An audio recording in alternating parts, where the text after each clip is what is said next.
जय जय रघुवीर समर्थ।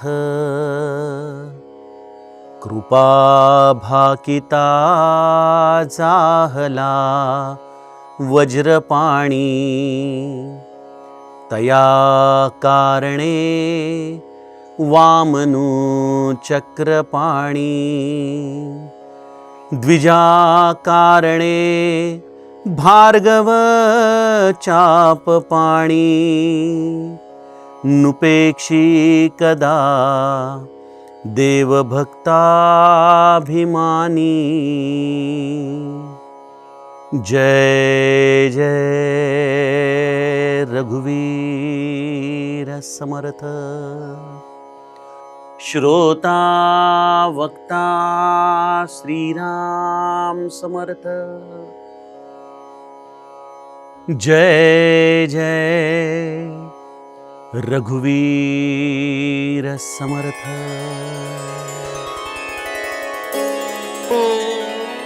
श्रीराम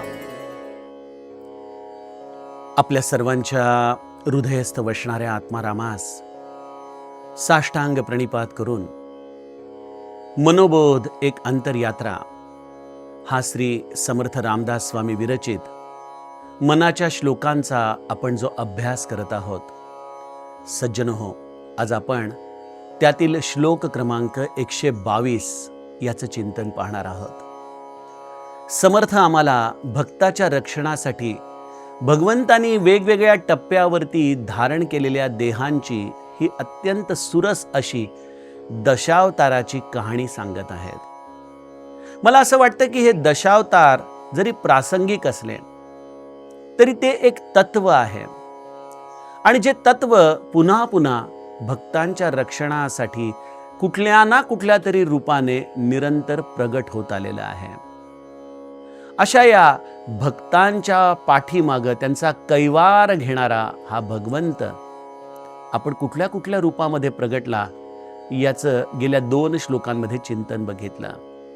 सर्वप्रथम तो आला मत्स्य रूपामध्ये, नंतर कच्छपाच्या रूपामध्ये तो येतो, मग वराह आहे। गेल्या श्लोकामध्ये आपण या भक्ताच्या रक्षणासाठी, या प्रल्हादाच्या रक्षणासाठी ज्याने नृसिंहाचा अवतार धारण केला अशा भगवंताची कथा बघितली।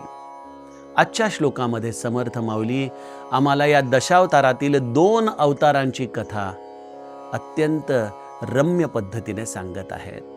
काय म्हणतात समर्थ? कृपा भाकिता जाहला वज्रपाणी। वज्रपाणी कोण? ज्याने वज्र धारण केलेलं आहे। कोणी वज्र धारण केलं? अर्थातच जो इंद्र। या इंद्राने भगवंताची करुणा भाकली, त्याचा आशीर्वाद मागितला। कोणासाठी मागितला?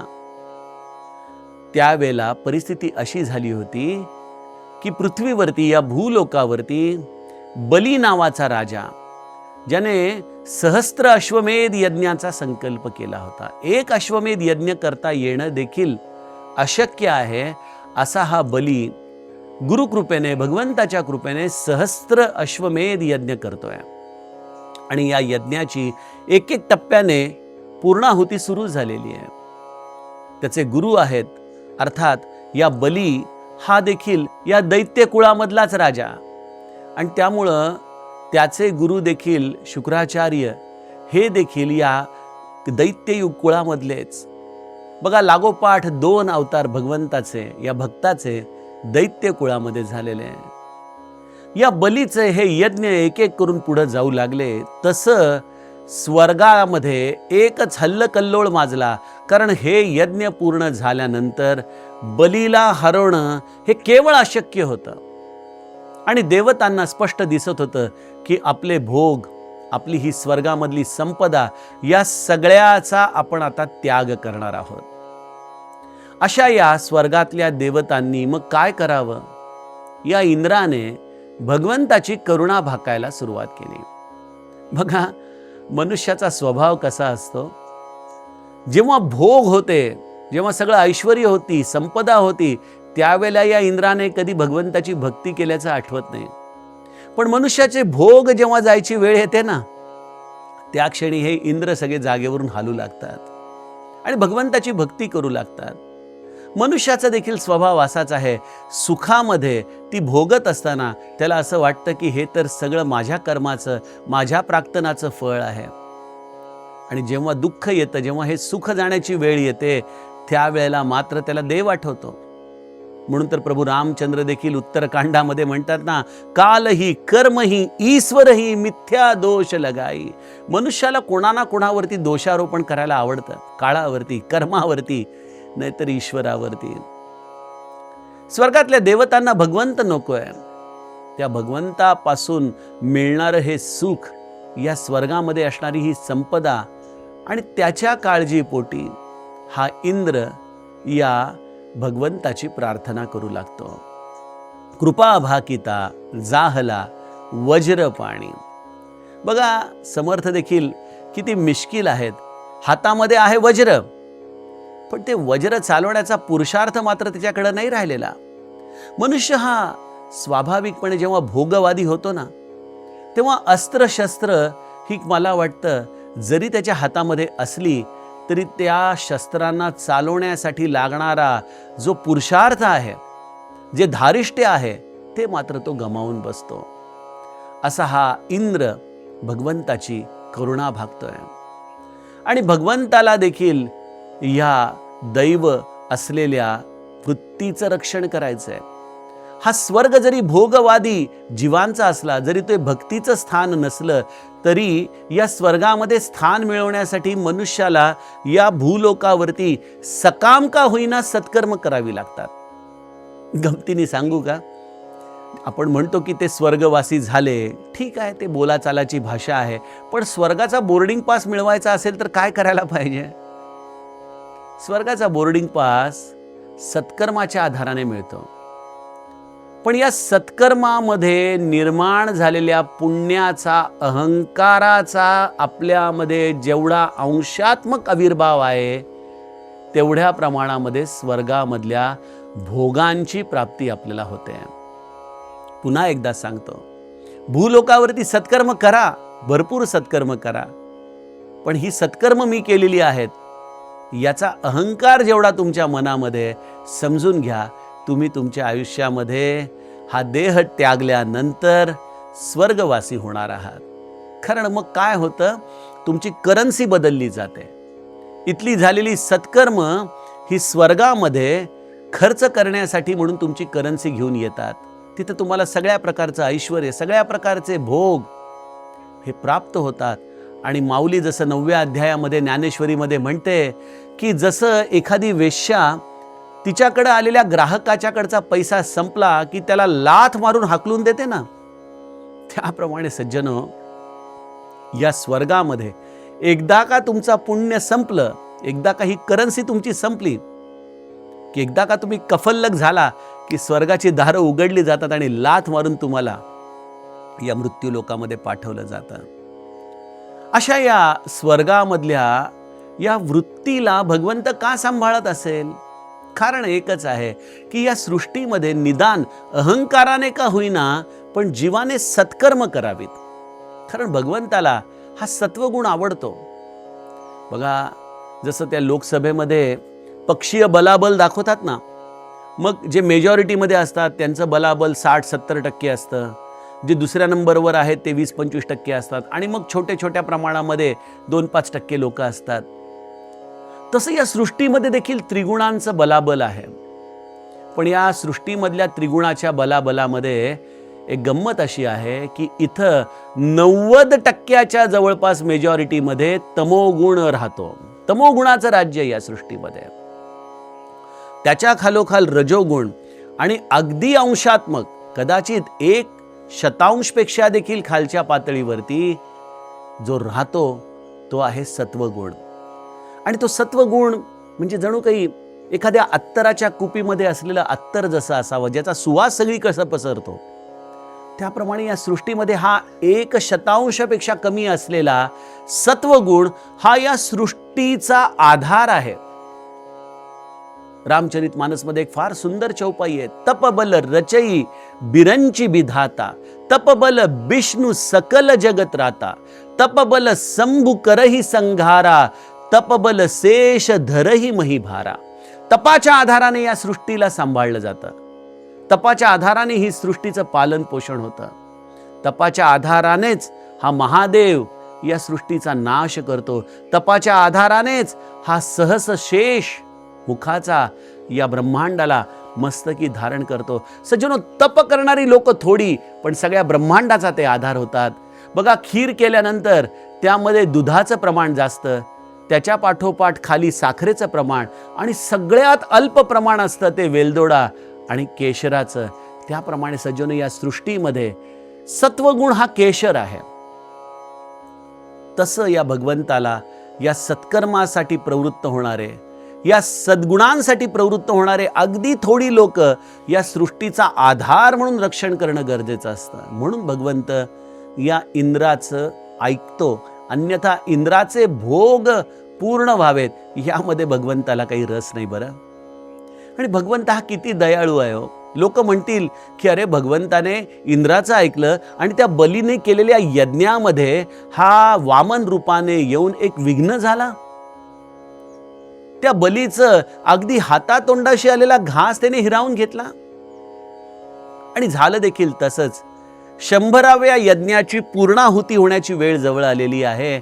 आणि मग अशा वेळेला हा भगवंत एका बटूच्या रूपामध्ये, एका वामन रूपामध्ये, जो आदिती आणि कश्यपाच्या घरामध्ये एक बटू रूपाने जन्माला आला. विलक्षण भगवंताचं रूप हो. काय तो सुंदर प्रसंग आहे श्रीमद भागवतामध्ये. सर्व दृष्टीने गुणसंपन्न असलेला हा बटू आदिती आणि कश्यपांच्या घरामध्ये जन्माला येतो आणि लगेच मौजी बंधन होऊन झोळी घेऊन भिक्षा मागण्यासाठी हा बाहेर पडतो. येतोय बलीच्या राज्यामध्ये. बली हा अत्यंत दानशूर. आलेल्या याचकाला कधीही तो परत पाठवत नाही. आणि या बलीच्या या यज्ञामध्ये वामनाचं रूप येता सगळेजण उठून उभे राहतात. एवढं तेजस्वी रूप शुक्राचार्याने क्षणामध्ये जाणलं. भगवंत आलेला आहे. आणि शुक्राचार्याने बलीला खूणगाठ केली, सावधान हो, सावधान हो. बली मात्र गुरूंकडे ऐकून न ऐकल्यासारखं करत म्हणतोय, वामनराज, काय हवंय आपल्याला? काही विशेष नको. 3 पावलांची भूमी मला दान म्हणून हवी आहे. बली हसतो, अहो म्हणे, मी सगळ्या त्रैलोक्याचा राजा आहे आणि तुम्ही केवळ 3 पावलांची भूमी मागताय? हो म्हणे, मला केवळ 3 पावलांना पुरेल एवढी भूमी दे. शुक्राचार्यांना म्हणून तर झारीतला शुक्राचार्य म्हटलं जातं ना, कारण बलीने कमंडलू उचललं आणि ते पाणी घेऊन संकल्प करणार तेवढ्या शुक्राचार्य बली ऐकत नाहीये, म्हणून त्या कमंडलातून जल येऊ नये म्हणून झारीमध्ये जाऊन बसले. बलीने कुशाने त्या कमंडलूला छिद्र साफ करताना त्या शुक्राचार्यांच्या डोळ्याला फोडलं, अशी कथा देखील तिथं येते. आणि मग ते पाणी आलं, संकल्प झाला आणि बली आनंदाने म्हणाला, वामनराज, आपण 3 पावलं आनंदाने घ्या. एका पावलामध्ये सगळं ब्रह्मांड व्यापून गेलं. दुसऱ्या पावलामध्ये वैकुंठापर्यंतची भूमी व्यापली. आता 3रं पाऊल ठेवायला जागाच उरली नाही. भगवंताने विचारलं, आता 3रं पाऊल कुठे ठेवू? बलीने जाणलं की हा भगवंत आपल्या समोर आलाय. कारण जेव्हा ही 3 पावलं जमीन घेण्याची वेळ आली, त्यावेळेला हा बली एवढा प्रचंड, बलीच्या समोर हा वामन एवढा प्रचंड उंच झालेला आहे. आणि एका पावलामध्ये ब्रह्मांड, दुसऱ्या पावलामध्ये वैकुंठ. आणि मग 3रं पाऊल कुठे ठेवू म्हटल्यानंतर बलीने आपलं मस्तक खाली झुकवलं आणि त्यावरती भगवंताला आपलं चरण ठेवायला सांगितलं. काय बघा, यज्ञाचं देखील काय सत्कर्म असावं की प्रत्यक्ष भगवंताचं पाऊल या बलीच्या मस्तकावरती. आणि भगवंताने ते पाऊल ठेवलं आणि त्या बलीला त्याने पाताळामध्ये गाडायला सुरुवात केली. बली हा एक प्रकारे नागवला गेलेला आहे भगवंताकडून, पण भगवंत कैवार घेतो ना आपल्या भक्तांचा. हीच ती सुंदर सुरस कथा. आणि मग बलीला भगवंताने वेगवेगळ्या पद्धतीने प्रश्न विचारले. फार सुरस संवाद आहे दोघांमधला. तू गुरुचं ऐकलं नाहीस, मग तुझी अशीच दशा होणार, इत्यादी वचनं त्याने ऐकली. पण बली मात्र शांतपणे भगवंताच्या या विराट रूपाकडे पाहत राहिला.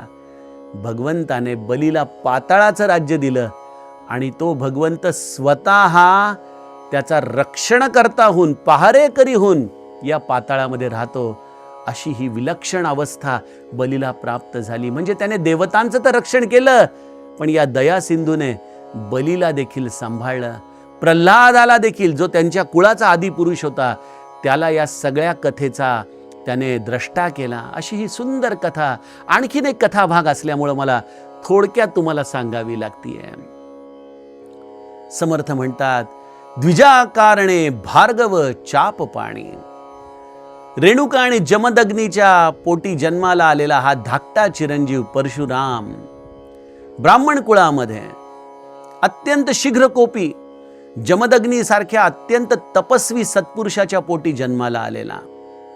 एकदा काय झालं की हा सहस्त्रबाहू या अरण्यामधून जात असताना जमदग्नींच्या आश्रमामध्ये आला आणि त्याला लक्षात आलं की एवढ्या मोठ्या सैन्याची भोजनाची सोय या जमदग्नींनी कशी केली. आणि तेव्हा त्याला शोधांती कळालं की या जमदग्नींकडे कामधेनू आहे. ही कामधेनू आपल्याकडे हवी, म्हणून जमदग्नींच्या इच्छेविरुद्ध जाऊन त्याने या कामधेनूला पळवून नेलं. तेव्हा परशुराम आश्रमामध्ये नव्हते. आल्यानंतर त्यांनी वडिलांची शोकांतिका ऐकली आणि संतापाने तो सहस्त्रबाहूवरती चाल करून गेला. हा ब्राह्मण या सहस्त्रबाहूवरती चाल करून गेला, ज्याला सहस्त्रभुजा होत्या, ज्याने अनेक वेळेला रावणाला त्याचा अभिमान गलितगात्र केला होता. अशा सहस्त्रबाहूचा शिरच्छेद परशुरामांनी केला आपल्या परशुच्या आधाराने. त्याची मुलं धावून आली, त्या मुलांना पळवून लावलं. 21 वेळेला या पृथ्वीला क्षत्रिय विरहित त्याने केलं. मुलांनी या सहस्त्रबाहूच्या परशुरामाचा बदला घेण्यासाठी पुनश्च एकदा परशुरामाच्या अनुपस्थितीमध्ये जमदग्नींवर हल्ला केला आणि जमदग्नींचा त्यांनी निर्घुण हत्या केली. परशुरामाने जेव्हा आपल्या वडिलांची झालेली ही हत्या बघितली, तेव्हा संतापलेल्या या परशुरामाने या सगळ्या मुलांना तर मारलंच, पण त्याचबरोबर 21 वेळेला या पृथ्वीला क्षत्रिय विरहित केलं. तो क्षत्रियांचा वैरी नव्हता. तो क्षत्रिय वृत्तीमध्ये जेव्हा जेव्हा या अशा अनितीचं आचरण लोक करतील, त्या वेळेला त्या वृत्तीला पुनश्च धर्ममार्गावरती आणण्यासाठी परशुरामांनी केलेली ही साधना होती. पुन्हा पुन्हा जे ब्राह्मण कुळामध्ये जे ब्रह्माची उपासना करतायत, अशा ब्रह्मव्युत्पन्न लोकांचं रक्षण करण्यासाठी भगवंताने हा परशुराम अवतार घेतला आणि त्याने या सर्व लोकांचं रक्षण केलं. हा परशुराम अत्यंत वडिलांच्या आज्ञेमध्ये राहणारा. जमदग्नींनी एकदा रेणुका मातेला संतापून आपल्या सगळ्या पुत्रांना सांगितलं की हिचा शिरच्छेद करा, पण कोणीच करायला तयार होईना. त्यावेळेला परशुरामाने आपल्या आईचा शिरच्छेद केला. ते आईचं मस्तक, रेणुका मातेचं मस्तक माहूरगडावरती आजही सगळ्या भक्तांच्या कामना पूर्ण करण्यासाठी ही दया सिंधू रेणुका माता या माहूरगडावरती निवास करते. आणि मग जमदग्नींनी त्यांचा राग शांत झाल्यानंतर परशुरामाला आशीर्वाद देताना विचारलं, मागून घे, काय हवंय.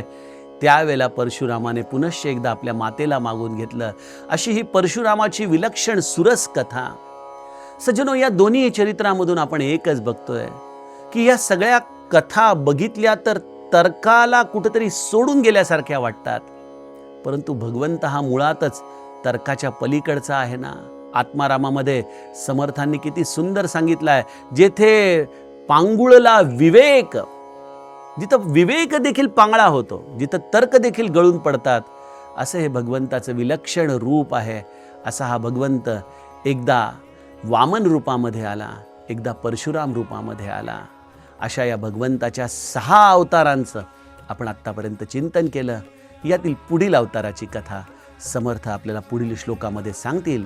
त्याचं चिंतन आपण उद्याच्या सत्रामध्ये करूया. जानकी जीवन स्मरण. जय जय राम.